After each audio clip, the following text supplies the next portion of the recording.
বিসমিল্লাহির রহমানির রহিম। এসএসসি রসায়ন 2026 অথবা নবম দশম রসায়ন তৃতীয় অধ্যায় আমরা এমসিকিউ সলভ করব, যেগুলো বিভিন্ন বোর্ডে খুব ইম্পর্টেন্ট প্রশ্নগুলো। প্রথমত যদি আমরা দেখি, 1 নম্বর যে কোশ্চেনটা আসছে, প্রকৃতিতে প্রাপ্ত মূল সংখ্যা কতটি।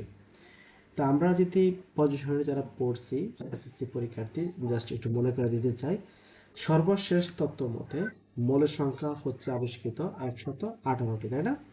তার মধ্যে প্রকৃতিতে পাওয়া গেছে কতটি? 98টি। তাহলে 118 থেকে যদি আমরা 98 মাইনাস করি, তাহলে কতটি মৌল পাওয়া যায়? 20টা মৌল। এই 20টা মৌল হচ্ছে কৃত্রিম মৌল, বা যেগুলো পরীক্ষাগারে তৈরি করছে, বিজ্ঞানীরা ল্যাব থেকে তৈরি করছে। তাহলে এখানে বলছে যে প্রকৃতিতে পাওয়া গেছে কয়টা? আমরা প্রকৃতিতে পাইছি কয়টা? 98টা কিন্তু। আর এই যে 118 হচ্ছে মোট মৌলের সংখ্যা সর্বশেষ তথ্য মতে। এটা ইউপ্যাক সংস্থা। ইউপ্যাক মানে কি? ইউপ্যাক মানে হচ্ছে international union pure and applied chemistry, মানে আন্তর্জাতিক ফলিত রসায়ন সংস্থা থেকে এই তথ্যটা প্রদান করা হয়। সেকেন্ড কোয়েশ্চেনটা দেখো, আমাদের শরীরে মানে মৌল আছে কিছু, যে মৌলের পরিমাণটা বা সংখ্যাটা হচ্ছে 26টা মৌল, তাই না? এরপরে যে কোয়েশ্চেনটা আসছে, 1 গ্রাম পটাশিয়াম ক্লোরাইড লবণে কয়টি অণু আছে? এটা একটা ষষ্ঠ অধ্যায়ের পড়া, প্লাস যেহেতু এখানে অ্যাড করছে, সো এটা আমরা এখানে সলভ করব। যেহেতু ষষ্ঠ অধ্যায় অলরেডি পড়েছি, আমরা জাস্ট এখানে মনে করে দেওয়ার চেষ্টা করব। তো এখন যদি আমরা এই কথাটা চিন্তা করি যে পটাশিয়াম ক্লোরাইডের অনুসংখ্যা বের করতে চাই, তাহলে আমার এখানে অনুসংখ্যা হচ্ছে এব্রোডো সংখ্যক কিন্তু এটা হয়, তাই না? তাহলে আমরা প্রথমে কি করব, এই পটাশিয়াম ক্লোরাইড যে যৌগটা আছে এর আণবিক ভর, এর যদি আণবিক ভর বের করতে চাই, তাহলে কত হবে? পটাশিয়ামের কত? 39, আর হচ্ছে ক্লোরিন হচ্ছে 35 মানে 35.5। ওকে, তাহলে কত আসে? আমি এটা ক্যালোরি হিসাব করে বের করে নিই। তো এখানে 39 প্লাস হচ্ছে 39 প্লাস কত? 35.5। তাহলে কত আসছে? এখানে আসে 74.5 আসছে, কিন্তু ভ্যালুটা কত আসছে? 74.5। 74.5। এখন এই পরিমাণ মানে এত গ্রাম, তো এত গ্রাম মানে পটাশিয়াম ক্লোরাইডের মধ্যে অণু আছে কতটি? 6.023 10^23 তার আমরা লিখতে পারি যে 74.5 গ্রাম পটাশিয়াম ক্লোরাইডে অণু আছে কতটি? 6.023 10^23। তোমরা যদি এমসিকিউগুলো ভালো করে সলভ করতে পারো, দেখবা সিকিউ তোমাদের অনেক অনেক হেল্প করেছে, এটা সম্ভব অনেক হেল্প করেছে।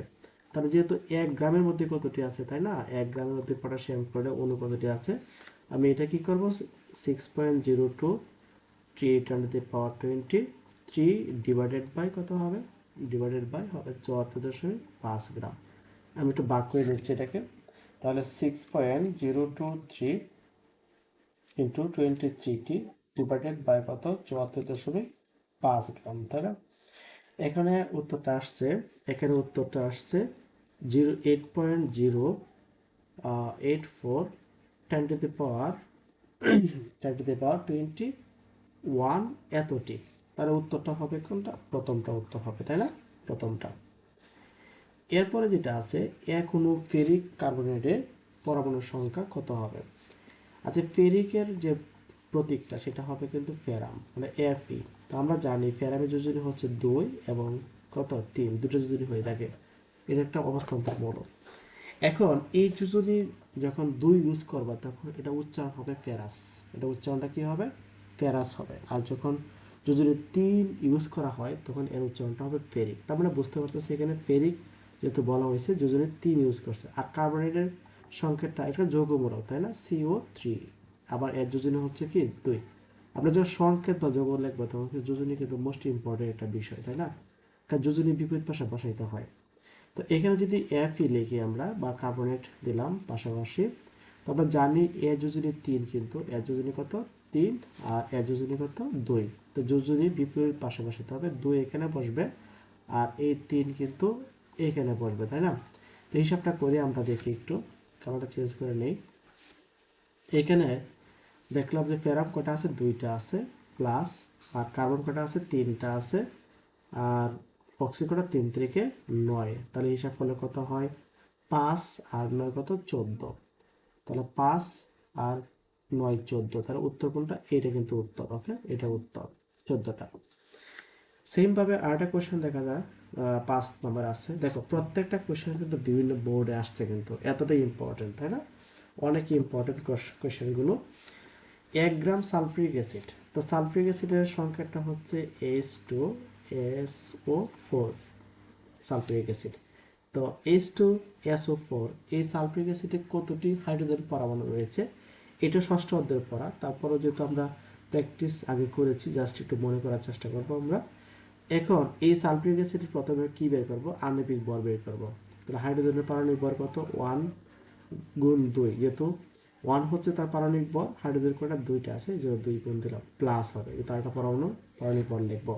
সালফার হচ্ছে কত? 32, তাই না? আর অক্সিজেনের কত? 16 গুণ কত হবে? 4 হবে। কেন? 16 হচ্ছে তার পারমাণবিক ভর, আর 4 হচ্ছে 4টা অক্সিজেন আছে বিদায়। ওকে, ঠিক আছে। এখন তো আমরা দেখি হিসাবটা কত আসে, 98 গ্রাম আসে কিন্তু। তা 98 গ্রামের মধ্যে, বা 98 গ্রামের মধ্যে কতটি অণু আছে সালফিউরিক অ্যাসিডের? 6.023 আমি এটা একটু আর একটু ব্যাখ্যা দিয়ে বোঝাই এখানে, একটু দেখাচ্ছি,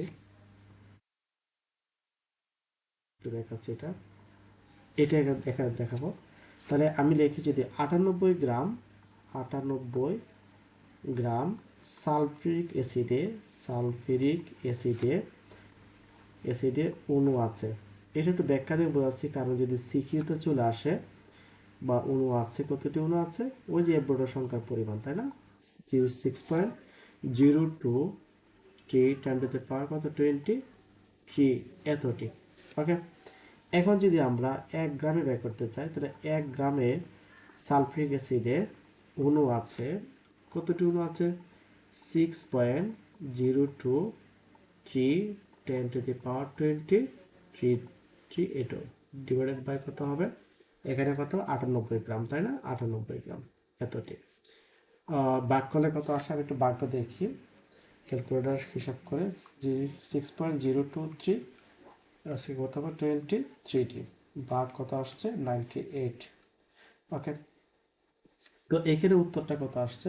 এখানে উত্তর আসছে 6.145 10 টু দি পাওয়ার 20 কত? 1 এতটি হবে, তাই না? এখন এতটির মধ্যে, আচ্ছা আমরা দেখি এখানে এক অণুর মধ্যে কয়টা হাইড্রোজেন পরমাণু আছে? 2টা আছে, তাই না? তাহলে এতটির মধ্যে হাইড্রোজেন পরমাণু কয়টা আছে? 2টা। তাই আমি মানে হিসাব করলে যদি করতে পারি, একটা যদি করি এরকমভাবে, যদি এরকম হয় যে একটা অণুতে কয়টা আছে? একটা সালফিউরিক অ্যাসিড অণুতে, যদি ব্যাখ্যাটা এরকম দেই, কারণ এই জায়গায় অনেক কনফিউশন হয়। একটি সালফিউরিক অ্যাসিড অণুতে অণুতে হাইড্রোজেন পরমাণু আছে। হাইড্রোজেন, আমি শর্ট করে লিখে দিলাম, পরমাণু আছে। কতটি আছে? 2টা আছে কিন্তু, দেখো এখানে 2টা আছে কিন্তু, 2টা। এখন 2টা এখানে আছে, আমি লিখলাম 2টা। এখন যদি আমি লিখি যে 6.14 10 টু দি পাওয়ার 21 এতটি সালফিউরিক অ্যাসিড অণুতে হাইড্রোজেন পরমাণু আছে, কতটি আছে? আমি একটু গুণ করে দেখাইলাম, 2 গুণ কত? 2 গুণ 6.14 10 টু দি পাওয়ার 21 এতটি। আমি যদি এটা গুণ করি তাহলে কত আসে একটু দেখি। গুণ করবো 2 দিয়ে, তাই না? 2 দিয়ে গুণ করলে 1.22 10 টু দি পাওয়ার 23, তাহলে 1.22 10 টু দি পাওয়ার 20 কত? 2 এতটি কিন্তু হাইড্রোজেন পরমাণু আছে, তাই না? এতটি কিন্তু হাইড্রোজেন পরমাণু আছে কিন্তু 1.2। আচ্ছা, এখানে 2 পর 9 আছে, তো এই জন্য আমরা একটা কাজ করব, তাহলে এখানে দিব 1.23। ওকে, এই যে আমরা জানি 5-এর উপরে হলে 1 যোগ করতে হয়, তো এরকমভাবে 22 এতটি। তো এটা উত্তরটা কি হয় দেখি একটু, কি আছে অপশানগুলোর মধ্যে। তো এখানে দেখা যায় যে এই যে 1.2223, যেহেতু 1.229 ছিল, আমরা 1 যোগ করে দিয়েছি। এখন তাহলে কত আসছে? এইটা আবার 3 হবে, তো 10 টু দি পাওয়ার 22 এতটি হলো। টুতে একটা অণুতে কয়টা পরমাণু আছে? তুতের একটা মধ্যে কয়টা পরমাণু আছে। আচ্ছা, তুতের সংখ্যাটা কি দেখি আমরা একটু। তুতের সংখ্যাটা কি হবে, আমরা যে নীল যেটা ইউজ করি আমাদের বাসা বাড়িতে জামা কাপড় দেওয়ার জন্য নীল ইউজ করি না, ওইটা হচ্ছে তো, তাই না? কপার সালফেট 5 অণু পানি, এটা হচ্ছে তুতের আমাদের সংকেত। এখন এখানে কপার কয়টা আছে, একটা আছে। সালফার কয়টা আছে, একটা আছে। তোমরা যখন সলভ করবে এটা দেখো প্রত্যেকটা জিনিস মানে এমসিকিউ কিন্তু বোর্ডে আসছে, খুবই ইম্পর্টেন্ট। আমরা যদি এই এমসিকিউ সলভ করতে পারি তাহলে আমাদের যে বেসিক যে কনসেপ্টটা আছে এগুলো কিন্তু খুবই মানে ক্লিয়ার হবে। 4, আর এখানে হাইড্রোজেন কয়টা, 5 দোকানে 10টা, তাই না? 10। এবং অক্সিজেন কয়টা বলো তো, 5টা, তাই না? অক্সিজেন হচ্ছে 5টা। তো এখানে কত আসছে, এখানে 2 আর 4 6, 6 আর 10 কত, 16, 16 5 কত, 21। তাহলে 21টা হচ্ছে পরমাণু, এটাই বলছে তুতের একটা অণুতে কয়টা পরমাণু থাকে, তাহলে 21টা। উত্তর হবে এটা।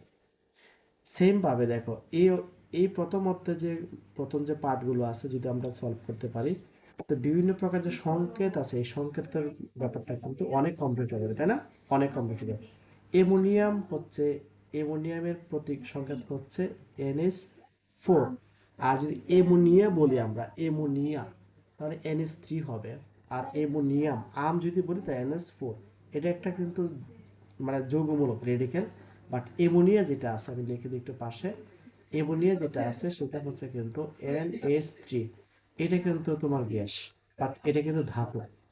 ফসফেট হচ্ছে PO4, তাই না? ফসফেট যোজনী হচ্ছে 3, এই জন্য এখানে বসাই দেব, এখানে যোজনী বসাই দিব। আর অ্যামোনিয়া যোজনী হচ্ছে কত, 1 লিখতে হবে না। তাহলে আমি দাঁড়াইলে কত হলো, নাইট্রোজেন কয়টা, 3টা নাইট্রোজেন, আর হলো হাইড্রোজেন 3 4 12টা, আর ফসফরাস একটা, আর হচ্ছে অক্সিজেন কয়টা, 4টা।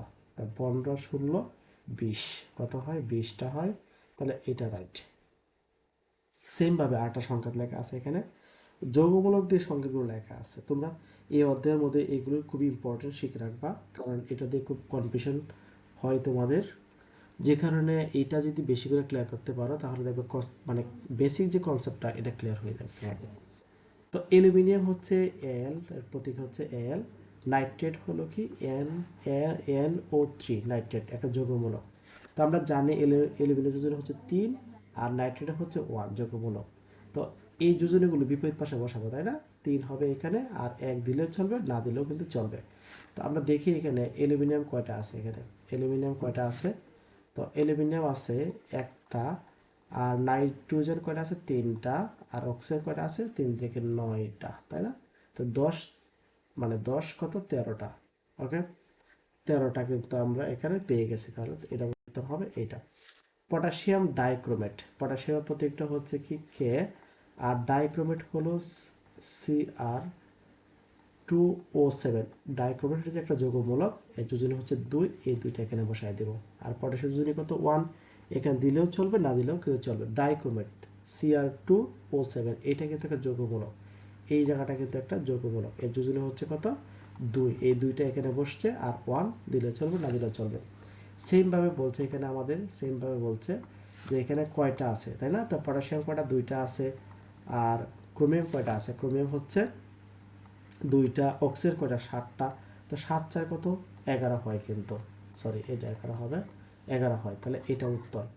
আচ্ছা, মৌলিক পদার্থ বলতে কি বোঝায়, যে পদার্থ থেকে বাংলে একের অধিক ভিন্ন দ্রববিশিষ্ট পদার্থ পাওয়া যায় না তারা হচ্ছে মৌলিক পদার্থ। দেখো কাঁসা, ইস্পাত আর হচ্ছে পিতল, এই 3টা পদার্থ কিন্তু একটা সংকর ধাতু। সংকর ধাতু বলতে একাধিক ধাতুর সমন্বয়ে গঠিত একটা ধাতু, তাই না? তো আমরা যদি একাধিক ধাতু সমন্বয়ে একটা ধাতু হয়ে থাকে, তো এই ধাতুকে বাংলে একের অধিক ভিন্ন দ্রববিশিষ্ট পদার্থ পাবো। কিন্তু এই যে লোহাকে বাংলা তুমি শুধু লোহার গুঁড়ায় পাবা, তাই না? তো শিক্ষার্থী বন্ধুরা, এটা একটা মৌলিক পদার্থ। আজকে আমরা এইটুক শেষ করতে পারছি 10টা। তো আমরা এই অধ্যায়ের মোটামুটি প্রায় 90 থেকে 100টার মতন এমসিকিউ সলভ করবো, তাহলে বেসিক যে কনসেপ্টটা ক্লিয়ার হয়ে যাবে। আশা করি তোমাদের যে কোনোভাবে পেশায়া প্রশ্ন করুক না কেন তুমি আনসার করতে পারবা। তারপর সিকিউ আমরা সলভ করা শুরু করবো ইনশাল্লাহ। অবশ্যই সাথেই থাকবা। আশা করি পরবর্তী ক্লাসগুলো আমি দ্রুত দেওয়ার চেষ্টা করবো। ধন্যবাদ সবাইকে।